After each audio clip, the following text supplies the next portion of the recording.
Hello, నేను మీ doctor Nandi Rameshwararao, founder and CEO of Realtor Oxygen. గత 3 డికేడ్స్‌గా నేను వేల మందిని ప్రాపర్టీ ఓనర్స్ చేశాను. వేల మందిని ట్రైన్ చేశాను. ఇప్పుడు అనలిస్ట్‌గా I'm trying to forecast what can happen. ఇప్పుడు జనరల్‌గా రియల్ ఎస్టేట్ స్లో అయింది అని కొంతమంది అంటున్నారు. డౌన్ అయిందని కొంతమంది అంటున్నారు. పడిపోయిందని కొంతమంది అంటున్నారు. డమాలని కొంతమంది అంటున్నారు. అన్నీ కరెక్టే. ఒక సైడ్ నుంచి రియల్ ఎస్టేట్ బాగా పెరిగింది అంటున్నారు. ఒక సైడ్ నుంచి రియల్ ఎస్టేట్ తగ్గిందని. నేనైతే మిశ్రమ స్పందన. తగ్గింది పెరిగిందంటే కొద్దిగా కరెక్షన్ అవుతున్నాయి. ప్రభుత్వం తీసుకునే ఇవాళ టాపిక్ ఏంటంటే ప్రభుత్వం తీసుకున్న నిర్ణయాల వల్ల రియల్ ఎస్టేట్ పెరుగుతుందా తగ్గుతుందా అనేది వెరీ ఇంపార్టెంట్ టాపిక్. ఎందుకంటే everything boils down to the political instability కానీ పొలిటికల్ డెసిషన్ క్లియర్గా లేకపోతే డెఫినెట్గా it have positive impact or negative. మంచి డెసిషన్ తీసుకుంటే పాజిటివ్ ఇంపాక్ట్ ఉంటుంది. వ్యతిరేకంగా వెళ్తే నెగిటివ్ డెసిషన్ తీసుకుంటే మార్కెట్ స్లో డౌన్ అవుతుంది. However the main reasons, what are the reasons for government ఎట్లాంటి డెసిషన్ తీసుకుంది, ఎక్కడ ఇబ్బంది ఏంటంటే గవర్నమెంట్ అనేది decisions every now and then కొద్దిగా మారుస్తున్నట్టు అనిపిస్తుంది. దానివల్ల పీపుల్ ఆర్ నాట్ కాన్ఫిడెంట్ ఈ పర్టికులర్ ఏరియా పెద్దదని చెప్పలేకపోతున్నాం. ఏ ఏరియాలో ఒకప్పుడు కేసీఆర్ గారు ఉన్నప్పుడు ఏంటంటే the destiny was very clear. We are focusing on west, right from Gachibowli, Neopolis, Tellapur, Kollur, Shankarpalli, Mokila, Banur ఇవన్నీ కూడా బాగా హైప్లోకి వచ్చినాయి. అయితే అనుకున్న దానికంటే ఎక్కువ హైప్ వచ్చిందండి. యాక్చువల్లీ 2027, 28, 26లో ఏ ప్రైస్ దాకా వచ్చారో ఇప్పుడే పెట్టేశారు. సో అది ఒక సైడ్ ఇంపాక్ట్. సో గవర్నమెంట్ అనేది డెసిషన్ తీసుకునేటప్పుడు ఏంటంటే if they can perceive and give a perfect clarity on which area is being developed and what is being developed, when it is going to come. ఇప్పుడు ORR మనం చూసాం ఎన్ని సంవత్సరాలు పట్టింది. Triple RR కూడా ఇంకా 3-4 సంవత్సరాలు. ట్రిపుల్ ఆర్ఆర్ కంప్లీట్ అయితే I told ORR and triple RR is a G cube, అంటే god given gift to Telangana. ఎందుకంటే ఇది వచ్చిన తర్వాత ఓఆర్ఆర్ వచ్చిన తర్వాత రూపురేఖలు మారిపోయాయి. Any city in the entire country మనకున్న గ్రోత్ అనేది లేదు. And I heard somewhere rumour from some people that Hyderabad is likely to be made second capital or union territory of India. అంటే ఢిల్లీలో మీరు చూసుకుంటే కాలుష్యం, pollution is gone up to very high level. So Hyderabad ఇంకా స్టేజ్కి వెళ్ళి ప్రికాషన్ తీసుకుంటున్నారు. So they feel Hyderabad centrally ఉంది, అటు ఇటు నార్త్కి సౌత్కి. రెండోది, I think the central government is very keen on taking Hyderabad to the next level. ఒక్కసారి ఈ మూడిట్లో సెకండ్ క్యాపిటల్ అయినా లేదా యూనియన్ టెరిటరీ అయినా it is going to be wonders. ఎందుకంటే రేట్లు మరింత రెట్టింపు అయ్యే అవకాశాలు ఉన్నాయి.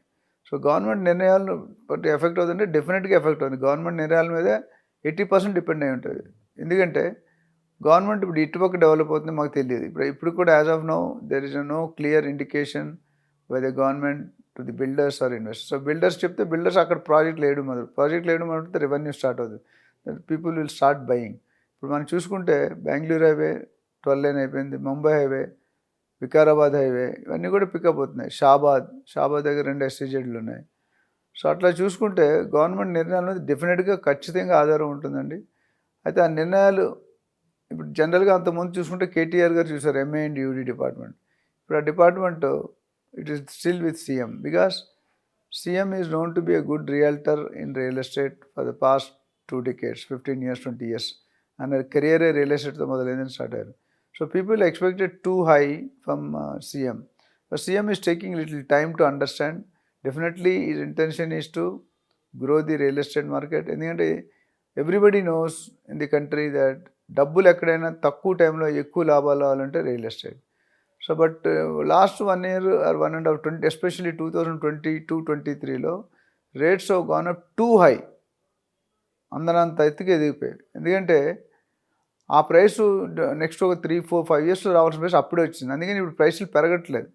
పెరగడం చాలా కష్టం. అంటే వీఆర్ ఛార్జింగ్ 2026 ఏం కావాలో 2023లోనే రేస్ చేసాం. There so many empty number of reasons why the rates are going up. నేను చెప్తాను, రియల్ ఎస్టేట్ కానీ, డిజిటల్ మార్కెటింగ్ కానీ, షేర్ మార్కెట్ అన్నీ కూడా మాయాలోకాలు. ఎప్పుడేం జరుగుతుందో ఎవరికీ తెలియదు. అది తెలిస్తే it is win situation. So now government decision ఒకటి నేను చెప్పినట్టు GP layouts, LRS, HYDRAA, Musi renovation, ప్రక్షాళన ఇవన్నీ కూడా జరుగుతున్న డిస్కషన్ అవుతుంది కానీ but real activity we are not able to see. ఇప్పుడు ఎందుకు అవట్లేదంటే we have to find out reason, wait and watch. The government is waiting for a clear indication.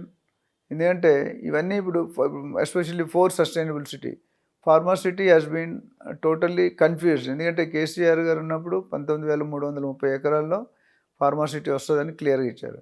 తర్వాత సీఎం గారు రాగానే స్టేట్మెంట్ ఏమైందంటే రద్దు చేస్తున్నాం అన్నారు. Okay, so that people have invested in Srisailam MMS south zone has come to stand still. దాని తర్వాత ఏమన్నారు, ఓకే రద్దు చేయట్లేదు, షిఫ్ట్ చేస్తున్నాం అన్నారు. So there is another confusion. తర్వాత ఏమైంది, pharma clusters, pharma villages. So within span of maybe 4 to 6 months these decisions have change. So now public investors ఎవరైతే ఉన్నారో, బయర్స్ మార్కెట్ ఎవరు ఉన్నారో, లేదా బిల్డర్స్ ఎవరున్నారు, రియల్టర్స్ ఉన్నారో, దే డోంట్ నో నెక్స్ట్ వచ్చే డెసిషన్ ఏముంటుందని. ఇవన్నీ చెప్పారు కానీ ఏది జరగలేదు. బికాజ్ జరగడానికి డబ్బులు కావాలి. మనకి 7 లక్షల కోట్లు ఆల్రెడీ అప్పు ఉంది. ఇప్పుడు గవర్నమెంట్ 6 పథకాలు ఇచ్చారు. 6 పథకాలు అమలు చేయడానికి కొన్ని లక్షల కోట్లు కావాలి 5 సంవత్సరాల్లో.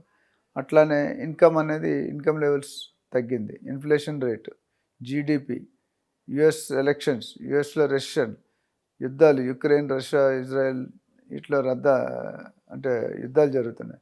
సో ఫండ్స్ పొజిషన్ తారుమారు అవుతుంది. Bank repo rate, reserve bank India rules, ఇవన్నీ కూడా ఎకానమీ, పొలిటికల్ సిచ్యువేషన్, ఇవన్నీ కూడా. ఎందుకంటే lot of people, young dynamic CM, he has lot of vision, but అది చేయడంలో కొద్దిగా డిలే కనిపిస్తుంది. డెఫినెట్లీ లాస్ట్ 2-3 monthsలో కొద్దిగా కరెక్టివ్ స్టెప్స్ తీసుకున్నట్టు అనిపిస్తుంది. And definitely they are going to fill up that gaps ఏవైతే ఉన్నాయో ఫిల్ చేసి మంచి పర్ఫెక్ట్ డెసిషన్ తీసుకొని ఈ 2050 మెగా ప్లాన్ రెడీ అయిపోతే, so I think things will change.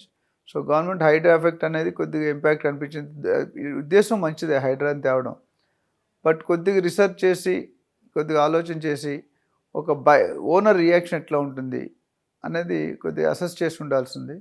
అది అసెస్ చేసుంటే బాగుంటుంది. వాట్ ఎవర్ రీజన్స్ కొద్ది దూకుడు వెళ్ళినా ఇంటెన్షన్ మంచిదే. బట్ చాలామంది ఏమంటారంటే పబ్లిక్ ఫీలింగ్, ఎన్ని నాళాలు ప్రొటెక్ట్ చేశారు, ఎన్ని లీక్స్ ప్రొటెక్ట్ చేశారు అనేది బిగ్ క్వశ్చన్ మార్క్. అది ఇప్పుడు ఇమీడియట్గా కనిపించిందండి. ఇది Rome is not built in one day. So Revanth Reddy garu స్లోగా, ఐ థింక్ నెక్స్ట్ ఇయర్ ఈ గవర్నమెంట్ పాలసీలో కొద్దిగా మార్పులు వస్తాయి, చేర్పులు వస్తాయి, రేట్స్ పెరుగుతాయి. అండ్ యాక్టివిటీస్ బేసికల్గా రియల్ ఎస్టేట్కి single window system, files have to move faster. I think last 1 yearలో పెద్దగా కొత్త ప్రాజెక్ట్ ఎక్కువ అనౌన్స్ చేస్తున్నారు కానీ హియర్ అండ్ దేర్ అనౌన్స్ చేయట్లేదు. అక్కడ పీపుల్ ఆర్ కన్ఫ్యూజ్, ఎందుకు అనౌన్స్ చేయట్లేదు, ఒకప్పుడు అంత బాగా పెరిగింది, ఇప్పుడు ఎందుకు పెరగట్లేదు. ఇవన్నీ క్వశ్చన్లు కూడా state government leadership has to answer. Whatever హైడ్రాలో ఇప్పుడు చూసుకుంటే స్లో డౌన్ అయింది బాగా. They are no very keen, they are very clear about protection of the public interest. ఎవరైతే ఏమన్నా అమాంతంగా కూలగొట్టుకుంటా, they are giving sufficient time, they are trying to show an alternative. Jawahar నగర్లో 1000 ఎకరాలు భూమిని తీసుకొని ప్లాట్లు ఇచ్చి ఇల్లు కట్టిస్తాం. They are working out on various parameters and integrities. అది చూసిన తర్వాత డెఫినెట్గా I think government will take a change in the direction and give a clear picture to the investors and builders. So thank you. నా పేరు doctor Nandi Rameshwararao, founder and CEO of Realtor oxygen. My number is 9949579170, 9949579170. మీకు ఎటువంటి doubts ఉన్నా, comments ఉన్నా, please comment. Thank you.